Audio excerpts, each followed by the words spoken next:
So very similar to new construction joint fill install, we still want to protect the surface in a repair scenario. But we're going to go ahead through the mill and cap process here. We're going to go ahead and put some of our SPF down first before we start grinding out the joint filler. I'm going to go ahead and pour some of the SPF into our container and get ready to apply that to the floor surface.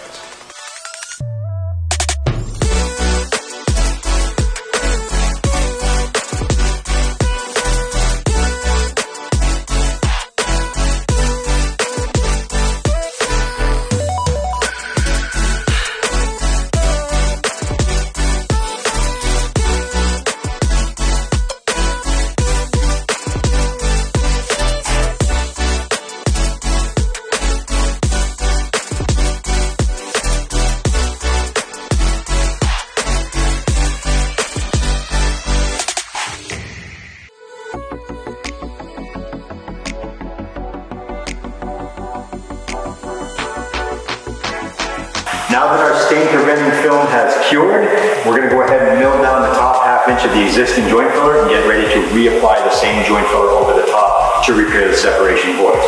What I'm going to use is, again, an upcut style saw with a vacuum cleaner attached to it, and I'm going to use a couple of blades that work quite well at removing caulking compounds. Not all blades work well at it, so you're going to have to try a couple of different ones till you come up with ones that will remove the caulking without reverting it back to liquid or causing it to shred like cotton candy or something to that effect. So let's get started.